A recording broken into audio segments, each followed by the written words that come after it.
오늘 주일 일부 예배 오신 여러분 한 분 한 분을 주님의 이름으로 환영하고 또 축복합니다. 여러분과 오랜만에 제가 이렇게 설교 말씀을 나눌 수 있게 돼서 너무나 기쁜 마음이 들고요. 또 이런 귀한 자리에 서게 하신 우리 하나님과 또 목사님께 감사를 드립니다. 저는 지금 중고등부하고 그리고 청년부를 함께 맡고 있어요. 지난 2달간 우리 청년부와 중고등부에서 로마서를 가지고 아이들과 함께 이야기를 나눴는데요. 로마서 이야기를 같이 나누다 보니까 제 안에 드는 생각이 바울이 그렇게 전하고 싶었던 복음의 핵심인 예수님에 대해서 좀 아이들과 더 나눴으면 좋겠다라는 생각이 들었었어요. 그래서 10월과 11월에는 예수님의 이야기를 좀 해야지라는 생각을 하고 있었는데 목사님께서 또 이렇게 설교의 자리를 또 설 수 있는 기회를 주시면서 저한테 좀 고민이 생기는 거예요. 중고등부하고 청년부에서 하려던 그 예수님에 대한 이야기를 할까, 아니면 좀 특별한 자리니까 좀 다른 이야기를 할까라는 고민을 하다가, 그래도 중고등부 청년부가 함께 드리는 예배이고 또 준비하고 계획했던 것이 있기 때문에 예수님의 이야기를 해야 되겠다라는 그런 마음이 들었습니다. 그래서 2달간 저희 중고등부하고 청년부는 예수님의 비유에 관한 비유 이야기를 할 거고요. 혹시 오늘 설교를 좀 들으시고 관심 있으신 분들은 다음 주부터도 매주 유튜브로 중고등부와 청년부 예배가 올라가니까요. 관심 있으시면 같이 들으셔도 좋을 것 같습니다. 오늘 함께 말씀을 읽은 이야기는 예수님의 비유 이야기 중에서 씨 뿌리는 자의 비유 이야기입니다. 다른 곳에는 또 4가지 땅에 떨어진 씨앗의 비유라고 합니다. 여러분들께서도 많이 또 읽어보시기도 하시고 설교 말씀도 들어본 이유일 텐데요. 이 씨 뿌리는 자의 비유는 예수님께서 성경에서 처음으로 하셨던 비유의 말씀이에요. 비유라는 것이 이제 상황에 맞게 예를 드는 것도 있지만, 또 성경에서 첫 번째로 이 이야기를 한 이유는, 예수님께서 하신 말씀을 실은 이유는 이 말씀을 처음으로 하신 또 이유가 있지 않을까라는 생각이 좀 들더라고요. 그래서 오늘 이 비유의 말씀을 좀 나누면서 이것에 담긴 의미와 그리고 이유에 대해서도 함께 알아볼 수 있었으면 좋겠습니다. 씨 뿌리는 자의 비유는 예수님께서 하신 비유들 중에서 가장 의미가 명확한 비유예요. 왜냐하면 예수님께서 이 말씀에 대해서 다시 한번 해석을 해주고 계시기 때문이죠. 그렇다는 것은 이 비유에 대해서 우리가 뭐 이렇다 저렇다 뭐 이런 것이다 저런 것이다 다르게 생각할 이유가 없다는 것이죠. 분명하게 예수님께서 전하고자 하는 메시지가 있는 이야기입니다. 씨앗을 뿌리는 농부는 예수님을 비유한 것이고, 씨앗은 말씀입니다. 그리고 그 씨앗이 떨어진 것은, 땅은 사람의 마음이죠. 이것은 마음밭에 관한 그러한 이야기입니다. 오늘은 그것에 대해서 좀 이야기를 나누려고 하는데요.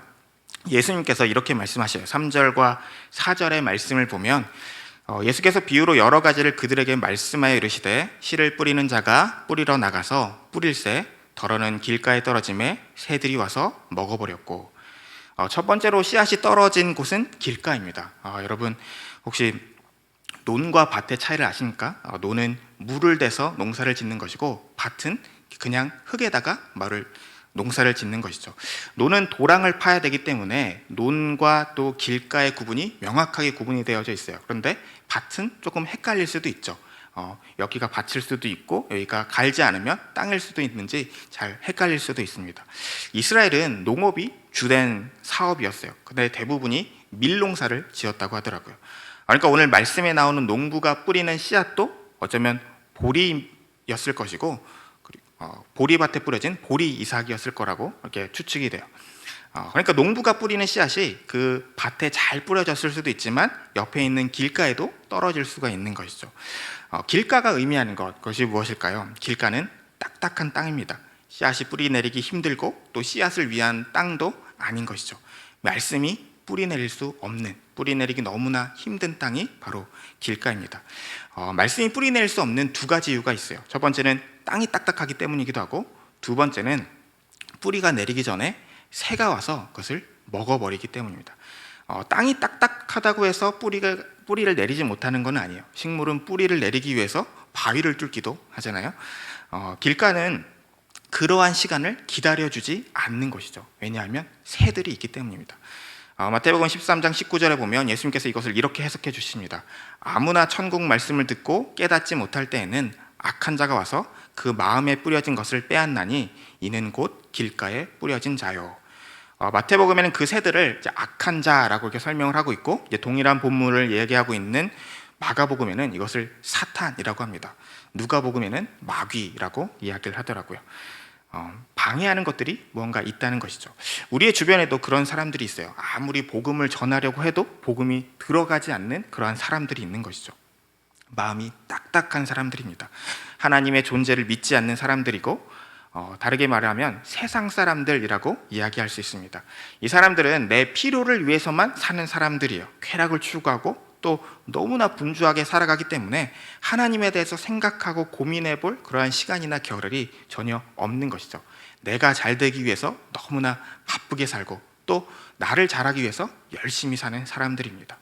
자기 중심적으로 살아가는 사람들이죠. 그들에게는 복음의 씨앗이 뿌려진다고 하더라도 마음이 딱딱하기 때문에 씨앗이 뿌리를 내리지 못해요. 그리고 그 찰나에 그 씨앗을 먹어버리는 새들이 나타나는 것입니다. 어떠한 것들이 있을까요? 여러분은 사탄이 여러분의 삶 가운데 어떻게 일한다고 생각을 하시나요? 제가 20대 중반쯤에 신학교를 다니고 있었을 때 수요일이었던 걸로 기억을 해요. 학교가 끝나고 이제 집에 가는 길에 시간이 조금 늦어서 집에 가서 뭐 저녁을 먹기는 좀 늦은 시간이고 좀 그래서 생각에 교회 가서 조금 기도하고 말씀 보다가 수요 예배를 드리고 가야 되겠다. 제가 다녔던 그 교회는 저녁 수요 예배가 있었던 교회였어요. 그래서 생각을 하면서 이렇게 갔어요. 근데 지하철을 딱 내리고 밖을 나가는데 날씨가 너무 더운 거예요. 여름이라서 그런 거겠죠. 지하철이 조금 시원하게 있었지만 집에 걸어가는 그 몇 분 안 되는 거리에 땀이 막 너무 나더라고요. 그래서 이런 생각이 들었어요. 아직 시간이 좀 1시간 정도 남았는데 집에 가서 씻고 상쾌한 마음으로 예배 드리러 가야 되겠다라는 생각이 드는 거예요. 그래서 집에 가서 이제 샤워를 했습니다. 샤워를 하고 이제 옷을 갈아입고 나오는데 그 순간 저한테 무슨 생각이 들었는지 아시나요? 귀찮다, 이런 생각이 들더라고요. 그 순간 모든 것이 끝났습니다. 저는 교회 가서 성경 읽고 기도하고 예배 드리던 생각이 앉아서 저녁 먹고 TV 보는 모습으로 바뀌어버린 것이죠. 여러분에게 있어서 말씀의 씨를 빼앗아가는 그러한 새들은 무엇인가요? 어쩌면 우리의 누군가가 나를 방해할 수도 있고 나에게 드는 잠깐의 생각이 나의 신앙을 방해할 수도 있는 것입니다. 분주한 삶일 수도 있고 여러분이 좋아하는 어떤 취미일 수도 있고 말씀이 씨앗을 내리기를, 뿌리 내리기를 방해하는 것이라면 그것이 무엇이든 간에 우리는 한번 좀 자세히 살펴보아야 할 것입니다.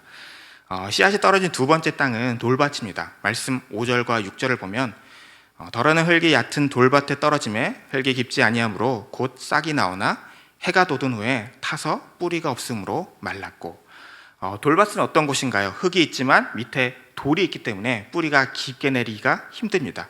아까 길가보다는 조금 나은 상황이지만 여전히 내가 성장을 할 만큼 뿌리를 내리기는 힘든 것이죠. 그렇기 때문에 충분한 영양을 공급받지 못해서 햇빛이 나면 금방 타 죽습니다. 식물들에게 있어서 햇빛은 자랄 수 있는 영양분을 주는 것이에요. 그런데 그 햇빛을 받고 왜 타버렸을까요? 예수님께서는 이것을 이렇게 설명하십니다. 20절과 21절의 말씀을 보면 돌밭에 뿌려졌다는 것은 말씀을 듣고 즉시 기쁨으로 받되 그 속에 뿌리가 없어 잠시 견디다가 말씀으로 말미암아 환난이나 박해가 일어날 때에는 곧 넘어지는 자요. 말씀을 받았을 때는 기쁨이 충만합니다. 마음의 평안도 생기고 뜨거움도 있고 그래서 막 세례도 받고 교회에서 봉사도 열심히 합니다. 하지만 삶에 어려움이 생기면 쉽게 신앙을 잊어버리는 것이죠. 우리가 어떤 어려움 가운데 하나님을 보고 그것을 신앙으로 이겨나가는 것이 아니라 그 당시에 내 상황이 어떤가, 내 주변이 어떤가를 보게 되고 내가 그 전에 했었던 죄의 습관들이 다시금 생각나고 돌아오는 것이죠. 돌밭에 비유해서 식물이 햇빛에 말라 죽는다, 이것을 보면서 이러한 궁금증이 좀 생기더라고요. 도대체 햇빛이 무엇일까? 요즘은 가을이라 날씨가 너무 좋죠. 지난주에 제가 안내를 보는 권사님들하고 이렇게 이야기를 하다 보니까 밖에 나가서 하늘을 좀 보라 그러더라고요. 날씨가 얼마나 좋은지 좀 햇볕도 좀 보고 그랬으면 그러라고 한번 하더라고요. 요즘은 가을이라 날씨가 너무 좋지만 우리가 한 달 전, 두 달 전에는 어땠습니까? 이 햇빛을 어떻게든 좀 피하고 싶어서 시원한 곳으로, 어두운 곳으로, 그늘진 곳으로 도망 다녔었죠. 우리가 또 한두 달이 있으면 너무 추워서 제발 좀 햇빛 좀 있었으면 좋겠다 라면서 햇빛을 찾아다닐 것입니다. 이 햇빛이라는 것이 누구에게는 좋을 수도 있고 누구에게는 나쁠 수도 있는데 우리 그리스도인에게 있어서 어쩌면 삶의 고난, 그것이 햇빛이 아닐까라는 생각이 듭니다. 햇빛은 누구에게나 동일하게 뿌려지지만 받는 사람이 그것을 받아서 뿌리를 깊게 내리고 있으면 그것이 영양분이 될 것이고 만약에 뿌리가 깊지 않으면 그것의 햇빛을 견디지 못하고 피하게 되는 것이죠. 예수님을 믿으면서 신앙을 고백하고 또 그리스도인으로 살다 보면 좋은 일만 있는 것은 아닌 것 같아요. 처음에는 막 사람들이 전도도 하고 또 우리가 교회 신앙 초신자로 예배를 드릴 때는 하나님이 또 복 주신다고 하고 또 기도하면 일이 이루어진다고도 하고 또 주님께서 보호해 주신다고도 하고 또 그러한 것을 정말 직접적으로 경험도 하지만 신앙생활이 한 1년, 2년 지나가다 보면 이런 생각이 들지도 모르겠어요. 그 나 잘 된다는 게 다 거짓말이었구나. 하나님이 나를 도와주시고 내가 하는 일이 다 형통하기는커녕 내가 져야 될 십자가가 점점 더 무거워지는 것이 아닌가, 이런 생각이 들 때가 있습니다. 교회를 안 다닐 때는 그냥 내가 먹고 사는 것만 걱정하면 됐었는데 교회를 다니다 보니까 그런 것이 해결되고 이제 즐거움만 있을 줄 알았더니 이것도 하지 말라 그러고 저것도 하지 말라 그러고 또 하기 싫은 것도 이것도 시키고 저것도 시키고, 뭐 주님이 도와주시는 것, 그런 기쁨, 그런 것이 없는 건 아니지만 정말 가뭄에 콩나시 가끔 희박하게 이렇게 막 좋았다가 금방 또 힘듦이 찾아오죠. 해야 될 것, 하지 말아야 될 것, 또 지켜야 될 것들이 점점 늘어나는 것이 어쩌면 신앙생활의 한 부분이 아닌가 생각합니다. 그럴 때 뿌리가 깊게 내린 사람은 그것이 나에게 영양분이 주는 햇빛임을 깨닫습니다. 하지만 뿌리가 깊지 않으면 그것들을 피해서 금세 과거의 삶으로 돌아가게 되는 것이죠. 여러분의 신앙은 어떠신가요? 주님이 주시는 햇빛을 받고 있나요? 아니면 그 햇빛을 피하려고 도망 다니시고 있으신가요? 신앙과 세상, 그 경계에 있는 것이 어쩌면 돌밭에 뿌려진 씨앗일 것입니다. 돌밭과 완전히 반대되는 말이 하나 있습니다. 밭이 하나 있습니다. 그것은 가시떨기가 있는 땅입니다. 여기는 돌밭에 비하면 훨씬 좋은 땅입니다. 좋은 흙을 가지고 있고 땅속에 돌도 없는 땅입니다. 하지만 주변에 가시떨기가 있죠. 가시떨기는 잡초예요. 잡초는 생명력이 강해요. 어디서나 잘 자라고 금방 번식을 하죠. 여러분들도 잡초가 얼마나 잘 자라는지 아시죠? 분명히 아무것도 없었던 땅에 비가 한번 내리면 언제 그렇게 자랐는지 잡초가 무성해집니다. 그렇게 생명력이 강하고 질긴 것이 바로 잡초입니다. 그곳에 떨어진 한 알의 씨앗은 어떨까요? 어쩌면 돌밭에 비하면 좋은 영양분을 가지고 있는 땅일 수도 있어요. 잡초가 그렇게 잘 자랄 수 있는 것을 보면 알 수 있죠. 하지만 그 영양분을 다 빼앗아가는 잡초가 있고 또 주변에 가시들이 있는 것이에요. 7절 말씀해 보면 이렇게 말씀하고 있습니다.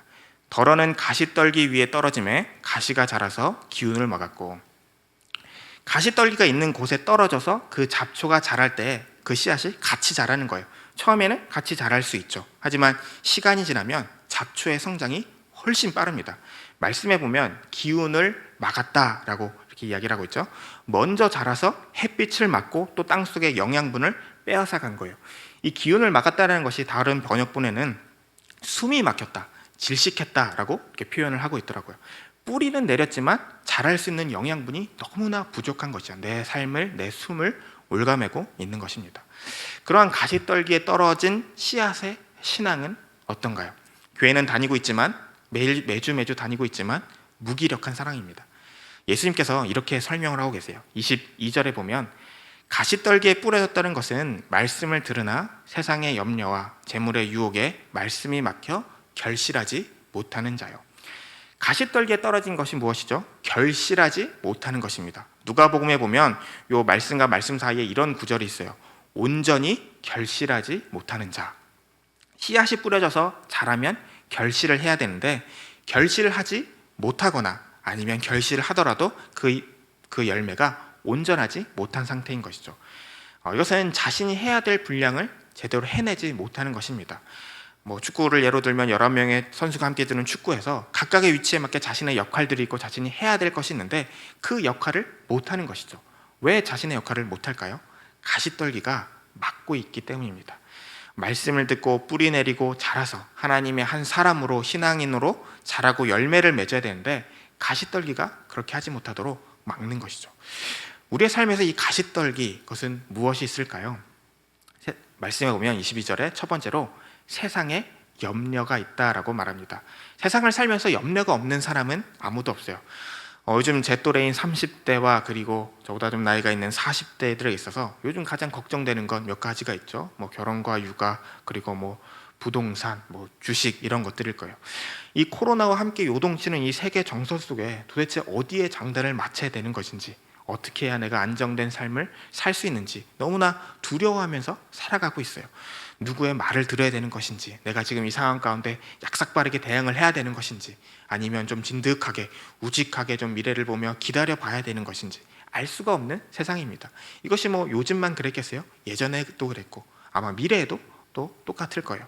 세상의 염려 속에 우리가 어떻게 살아야 될까요? 아시는 분들은 아시겠지만 저에게 이제 만 2달, 내일이면 만 2달이 되는 아들이 한 명이 있습니다. 60일 정도 이제 세월을 세상을 살아가고 있는 친구인데요. 그 60일간의 세상이 얼마나 힘들고 고달팠는지 가끔 가다가 너무 서럽게 울어요. 정말 닭똥 같은 눈물을 그렇게 막 뚝뚝 흘리면서 나라를 잃은 슬픔이 이런 것인가 싶을 정도로 얼마나 서럽게 우는지 제가 살면서 생각해보면서 내가 그렇게 울어본 적이 있을까 싶을 정도로 정말 서럽게 그렇게 그런 표정과 그런 울음과 눈물을 흘리면서 이렇게 웁니다. 그럼 그런 생각이 들어요. 아니, 엄마도 있고 아빠도 있고 때 되면 밥 주고 똥 싸면 갈아주고 뭐 해달라는 대로 해주고 졸리면 재워주는데 뭐가 그렇게 힘들어서 서러워서 그렇게 울까, 이런 생각이 들더라고요. 앞으로 이 세상을 살아갈 그 세상이 막막해서 우는 것인지 잘 모르겠지만 왜 이렇게 많이 우는 것일까, 그런 생각이 들더라고요. 그런데 그 모습을 보면서 때로는 또 저의 모습을 보기도 합니다. 하나님이 나를 보시는 모습도 내가 저 아이를 보는 모습과 똑같지 않을까라는 생각이 들어요. 하나님께서 나와 함께 계시고 나를 지금까지 지켜주셨고 또 내가 때가 되면 먹을 것을 주시고 또 지금 살고 있는 집을 주셨는데 나는 왜 이렇게 앞으로 닥칠 미래의 것들만을 두려워하면서 하나님께서 함께 하시지 않을 것처럼 살아가고 있을까, 그런 생각이 들더라고요. 가시 덤불 속에 있는 씨앗과 같은 그러한 믿음의 모습이 바로 이런 것이 아닌가 생각합니다. 가시 덤불에 있는 것 두 번째는 세상의 염려부터 오는 재물의 유혹입니다. 얼마나 많은 청년들이 요즘 영끌이라고 하죠. 영혼까지 끌어모았다. 그리고 빚을 내서 투자를 했다라고 하면서 살아가고 있는지 아십니까? 제 고등학교 친구들 중에 이 코로나 시기를 지나면서 뭐 주식하지 않고 코인하지 않고 또 부동산에 대해서 공부하거나 관심 가지지 않는 사람은, 또 대출을 받지 않고 살아가는 사람은 어쩌면 저밖에 없을 수도 있어요. 저는 목사라는 이유 때문에 나는 뭐 목사가 뭐 그런 거 아니야라고 할 수 있겠지만 어쩌면 친구들은 저를 보면서 쟤 저러도 될까라고 그러한 걱정을 할지도 모르겠어요. 미래에 대한 불확신과 염려가 무엇을 가져옵니까? 재물의 유혹을 가져오는 것입니다.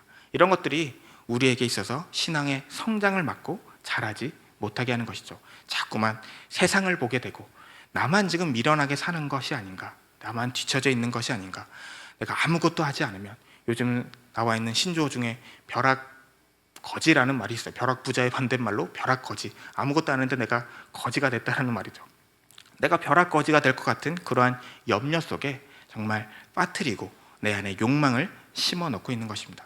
마태복음에 나와 있지 않지만 이 같은 본문을 다루고 있는 누가복음에는 이 두 가지 외에 한 가지가 더 나옵니다. 바로 향락입니다. 마가복음은 이것을 기타 욕심이라고도 말하고 있죠. 세상의 염려와 재물의 유혹에 우리를 미혹하고 또 괴롭히는 것들이 얼마나 많이 있습니까? 우리가 하고 싶고 또 가지고 싶은 것들도 너무나 많죠. 나를 더 즐겁게 하고 나를 더 기쁘게 하기 위해서 우리는 많은 것들을 합니다. 아무것도 하지 말고 우리가 말씀만 봐야 되고 뭐 기도만 해야 되고 24시간 예배만 드려야 된다는 것이 아니에요. 무엇이 되었건 우리가 즐거워하고 좋아하는 것들 가운데 그것이 나의 신앙을 방해하려고 어느 선 이상을 넘어온다라고 싶으면 우리는 그것이 나의 가시떨기임을 깨달아야 될 것입니다. 잡초를 제거하듯 제거해야 합니다. 우리가 누리고 싶은 것을 다 누리고 살다가는 정작 누려야 될 것을 놓칠 수 있기 때문이죠. 정리가 우리의 삶에 필요한 것입니다. 마지막으로 좋은 땅에 떨어진 씨앗입니다. 말씀 8절과 9절에 보면 덜어는 좋은 땅에 떨어짐에 어떤 것은 100배, 어떤 것은 60배, 어떤 것은 30배의 결실을 하였느니라. 귀 있는 자는 들으라 하시니라. 좋은 땅에 떨어진 씨앗은 많은 수확을 냅니다. 마태복음에는 100배, 60배, 30배라고 하고 있고 마가복음에는 거꾸로 해서 30배, 60배, 또 100배라고 있고 누가복음에는 또 100배라고 그냥 적혀져 있어요. 그럼 별로 중요한 건 아니에요. 어쨌든 많은 수확을 냈다는 것을 이야기하는 것이죠. 누가복음 8절과 9절 사이에는 이런 말이 나오고 있어요. 덜어는 좋은 땅에 떨어짐에 나서 100배의 결실을 하였느니라. 이 말씀을 하시고 외치시되 들을 귀 있는 자는 들을지어다. 이 말씀을 하시고 예수님께서 어떻게 하셨다고요? 외치셨다고 합니다. 집중하라는 얘기고 이것이 중요하다는 그러한 얘기를 하시는 것이죠. 집중해서 들으라는 것입니다. 씨앗이 좋은 땅에 떨어져야 된다라는 것이죠. 23절에서 예수님께서는 이 좋은 땅에 대해서 어떻게 설명하고 계실까요? 23절을 보면 좋은 땅에 뿌려졌다는 것은 말씀을 듣고 깨닫는 자니 결실하여 어떤 것은 100배, 어떤 것은 60배, 어떤 것은 30배가 되느니라 하시더라. 좋은 땅에 뿌려졌던 것이 뭐라고 말씀하고 있냐면 말씀을 듣고 깨닫는 자, 이것이 좋은 땅입니다. 말씀을 듣고 깨달았다는 게 무엇일까요? 여러분 매주 말씀을 듣고 계시죠? 그런데 여러분 깨닫고 계십니까? 깨닫다라는 것을 국어사전에서 찾아보니까 사물의 본질이나 이치를 알게 되다라고 하기도 하고 또 감각 따위를 느끼거나 알게 됐다라고 이렇게 설명을 합니다. 그러니까 무언가에 대해서 희미하거나 추상적으로 아는 것이 아니라 이제 분명하게 알게 된 것이 깨달은 것이죠. 하지만 오늘 본문에서 말하는 깨닫다라는 것은 내가 지식적으로 알고 경험적으로 아는 것만을 말하는 것이 아닙니다. 말씀 한 구절 더 보면 누가복음의 동일한 부분을 이렇게 또 설명을 하고 있어요. 좋은 땅에 있다는 것은 착하고 좋은 마음으로 말씀을 듣고 지키어 인내로 결실하는 자니라. 좋은 땅을 이루는 것, 말씀을 깨닫는 것, 것에 대해서 세 가지로 이야기를 해주고 있는데 첫 번째는 착하고 좋은 마음으로 듣는 것입니다. 두 번째는 말씀을 듣고 지키는 것이죠. 세 번째는 인내로 결실을 내는 것입니다. 성경에서 이렇게 말을 해주고 있는 것이에요. 저도 사실은 이렇게 지금 목사의 신분으로 이렇게 하고 있지만 신학교 학부상으로 다닐 때는 좀 이곳저곳에서 좀 예배를 드려보고 싶기도 하고 또 다양한 예배들이 또 유튜브나 인터넷 통해서 드릴 수 있기 때문에 은혜 받고 싶고 또 나도 어떤 여러 가지를 배우고 싶어서 여러 목사님들의 설교를 찾아가서 듣기도 그랬어요. 그런데 그렇게 여러 목사님들의 설교를 듣고 예배를 듣다 보니까 내 안에 그것들이 하나하나 쌓이면서 은혜가 충만해지는 것이 아니라 비판하는 마음이 생기더라고요. 이 목사님은 설교를 이렇게 하시네. 이 목사님은 말투가 왜 이렇지?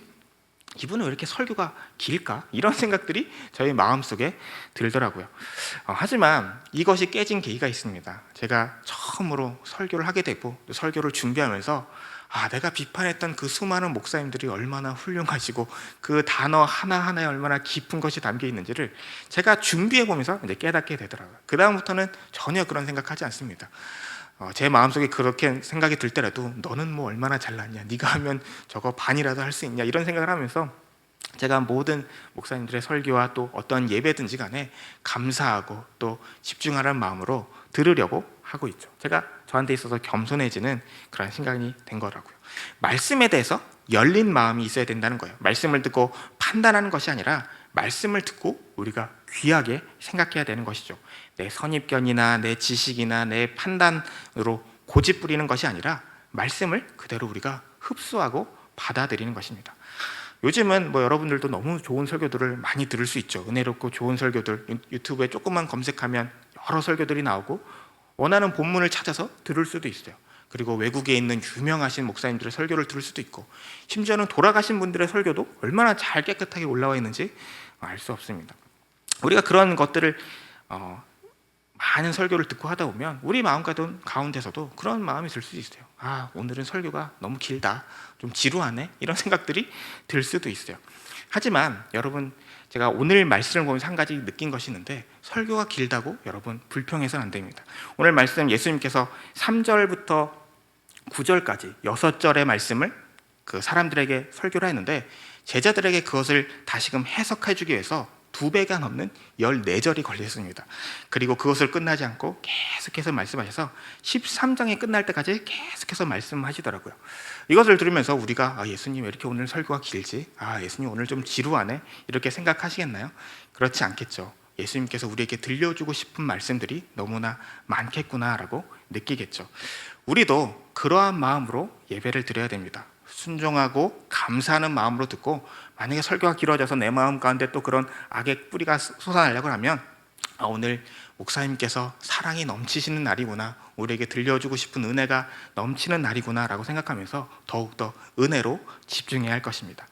착하고 좋은 마음으로 듣는 것, 이것이 좋은 밭을 이루는 첫 번째입니다.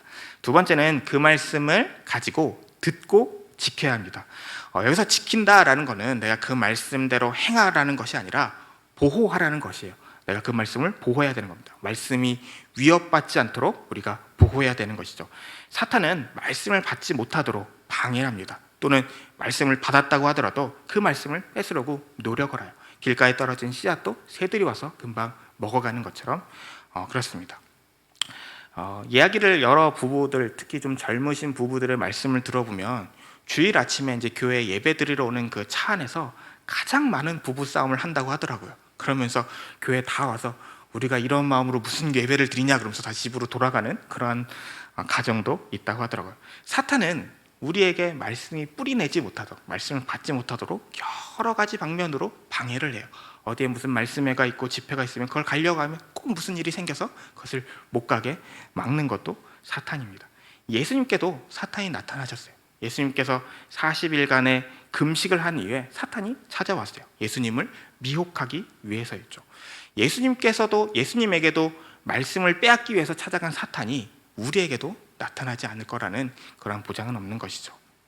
사탄은 말씀을 빼앗기 위해서 우는 사자와 같이 우리의 주변을 울면서 다니고 있는 것입니다.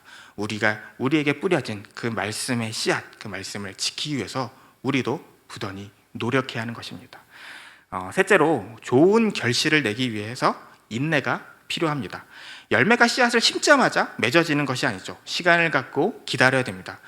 매일매일 우리가 같은 날을 살지만 시간이 지나면 어느새 어린아이는 자라서 어른이 되어 있고, 무언가를 우리가 투자한 그 시간들은 시간이 쌓여서 어느 순간 나에게 실력으로 쌓여져 있는 것이죠. 신앙도 그러한 것입니다. 내가 발전이 없는 것 같고 또 변화가 없는 것 같지만 우리가 인내를 갖고 하루하루 시간을 보내다 보면 어느덧 나 안에 신앙이 쌓여서 성장해 있다는 것을 느낄 수 있죠.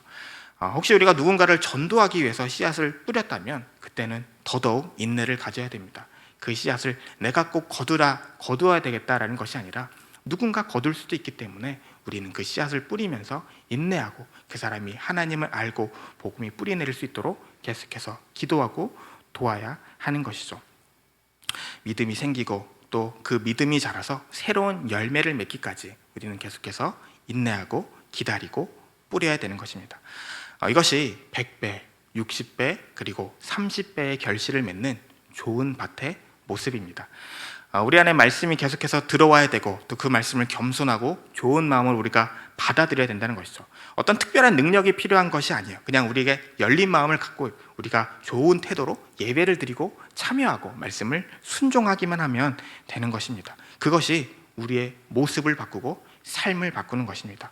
저절로 순달배가 멀어지게 되고 또 그렇게 즐거웠던 세상의 즐거움과 취미들이 알아서 정리가 되기 시작하는 것이죠. 지금 TV에 방영하는 모든 예능과 드라마, 영화 이런 거 우리가 다 봐야 되는 거 아니잖아요. 저희 큰어머니는 TV에 누가 나오면 그 집에 숟가락이 몇 개 있는지까지도 다 알고 계세요. 몇 시에는 무슨 드라마를 하고 시간 맞춰 요일 맞춰 다 보시는데 우리가 그렇게까지 볼 필요 없잖아요. 그냥 좋아하는 거 한두 개 정도만 그냥 나중에 좀 봐도 되고 다 그렇게 세상 따라가려고 노력하지 않아도 됩니다. 우리가 세상 신앙생활하고 좋은 밭으로 예배를 드리다 보면 우리의 삶에 활력이 생기고 기쁨이 생기고 여유가 생길 것입니다. 얼굴에는 웃음이 생기고 눈에서는 눈물이 나고 이웃들의 모습을 볼 때 안쓰러운 마음이 들고 교회를 보면 헌신하고 싶은 마음이 생기는 것이죠. 내가 좋은 마음으로 받아들인 말씀이 우리 안에서 그렇게 역사하는 것입니다. 짧은 기간이 아니라 오랜 기간 어떠한 열매가 열리는지를 보면서 그 사람이 어떠한 밭을 가지고 있는지를 깨달을 수 있는 것이죠. 예수님께서는 이 말씀들을 통해서 우리에게 마음밭이 얼마나 중요한지를 이렇게 말씀하고 계셨어요. 여러분들로 말씀을 들으면서 여러분들의 마음밭은 어떻다고 생각이 드십니까? 길가에 있는 사람들도 있고 또 돌밭이나 가시떨기에 있는 사람도 있을 수 있고 또 혹은 좋은 밭을 가지고 있는 그런 분들도 있습니다. 하지만 사실은 이 네 가지의 밭이 우리 마음속에 다 있습니다. 그래서 어떨 때는 우리가 길가에다 씨를 뿌리고 있고 어떨 때는 좋은 밭에서 씨앗을 받아들일 때도 있고 우리의 신앙을 막는 가시떨기나 돌짝밭이 우리의 마음에서 나올 수도 있는 것이죠. 우리가 노력해야 되는 것은 이 안에 네 가지의 밭 중에서 좋은 밭이 드러나기를 위해서 노력해야 됩니다. 말씀 앞부절인 3절과 4절의 말씀을 다시 한번 보면 이런 말씀이 있어요. 씨를 뿌리는 자가 뿌리러 나가서 뿌릴새. 여러분 이걸 보면 좀 이상하다는 생각이 들지 않으셨나요? 사실은 농부가 밭에 나가서 씨를 뿌렸는데 라고 하면 간단한 말인데, 뿌리는 자가 뿌리러 나가서 뿌렸다라는 이렇게 말을 반복하면서 뿌린다는 말을 강조하고 있어요. 이것은 씨앗을 뿌리는 것이 얼마나 중요한지를 또 말씀해 주고 있는 것입니다. 말씀을 처음 시작했을 때 밭은 길가와 큰 구분이 없다고 이야기를 했기 때문에 밭에 씨앗을 뿌렸지만 그것이 길가로 떨어질 수도 있고 다른 곳에 떨어질 때도 있다라고 말씀을 드렸어요. 하지만 정말로 그 직업을 가지고 있는 농부가 씨앗을 그렇게 막 뿌렸을 거라고 생각하나요? 한 톨의 씨앗이 얼마나 중요한지를 아는 사람은 그렇게 하지 않았을 것입니다. 하지만 우리가 방금 말씀에서 읽은 것처럼 이 농부의 목표는 열매를 맺는 데에 있는 것이 아니라 씨앗을 뿌리는 데에 있었던 것입니다. 씨앗을 뿌리려고 나갔던 것이죠. 그렇기 때문에 모든 곳에 씨앗을 뿌렸습니다. 길가에도 뿌리고 돌밭에도 뿌리고 가시돌밭에도 뿌리고 좋은 밭에도 뿌린 것이죠. 주님의 말씀은 모든 곳에 동일하게 뿌려지는 것이에요. 누구에게는 뿌려지고 누구에게는 안 뿌리는 것이 아니라 모든 사람들에게 똑같이 뿌려지는 것이죠. 하지만 그것을 받아들이는 자의 마음이 어떤 밭이냐에 따라서 열매를 맺을 수도 있고 못 맺을 수도 있는 것입니다. 예수님께서 말씀을 하고 계신 지금의 이 상황도 그래요. 예수님께서는 지금 바닷가에 앉아 계셨는데 2절에 보면 큰 무리가 모여들었다라고 합니다. 얼마나 많은 사람들이 모여들었는지 예수님께서 서서 말씀을 하시기가 힘드셔서 예수님은 바닷가에 나가서 배 위에 계시고 다른 사람들이, 많은 무리들이 그 바닷가에 서서 예수님의 말씀을 듣고 있는 그러한 시기예요. 그 많은 무리들에게 예수님께서 동일하게 말씀의 씨앗을 뿌리셨어요. 하지만 그 가운데서 예수님의 말씀을 더 듣고 싶고 더 알고 싶어서 찾아온 사람들이 있습니다. 10절에 보면 그 사람들을 제자들이라고 말하고 있습니다.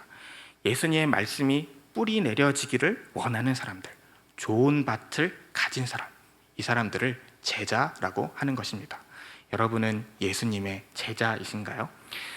11절에 보면 예수님께서는 그들에게, 말씀을 더 듣기 원하는 좋은 밭을 가진 사람들에게 이렇게 말씀하십니다.